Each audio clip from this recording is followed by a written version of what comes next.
Trainer Nancy Takter made her Meadowlands Pace debut in 2019 with Captain Crunch. She comes back in 2020 with Tall Dark Stranger, who is ranked #1 on the road to the Meadowlands Pace. Let's see what she has to say about her contender. Obviously it's been a little bit different preparing for the Meadowlands Pace this year. Generally we would have already raced in the North American Cup and had a couple of races under our belt. Going into the Meadowlands Pace final with 2 real races this year is, definitely a little bit different, but Mike Holtz raced really well both those times, and he actually had a couple months extra training that he wouldn't have had. So I think all systems are kind of go. It's just like just a different approach of getting there.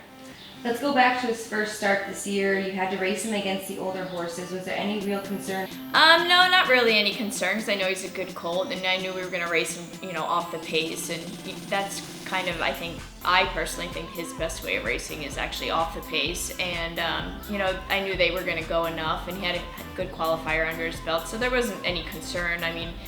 Did I think he was going to go out and, beat the older ones like he did? Maybe not just yet, because just because of the way the preparation was, but he's been training so good all winter and has a lot of foundation on him, so I wasn't really concerned about it. The horse has the speed, has the talent. When you saw the final time of 1:47.4, were you shocked at all being his first start of the year? Obviously that's a really fast time.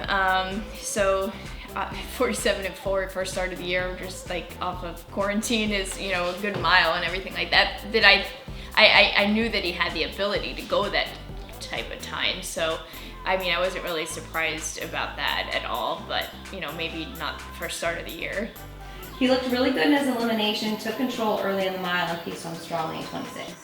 Yeah, he's a good colt. He kind of does just what he has to do when he's on the front end. I actually think it's kind of interesting because there's always a lot of controversy about the Breeders' Crown, and I think that this race kind of proved what we were trying to say in the Breeders' Crown. He let the horse up to him, but when he saw him, last week, he just took off again.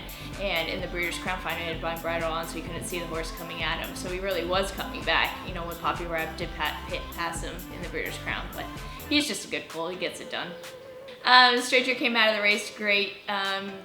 This week we'll just focus on keeping him happy and healthy, and he'll train a little bit lightly on Wednesday, and then it should be all systems go for the weekend.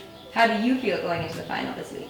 I'm really busy this week, so for me it's just kind of another week. I gotta get the job done, keep an eye on everything, and we have a lot of racing leading up to the weekend, so we just kind of go through the system that we've got in place and kind of hope for the best on Saturday night.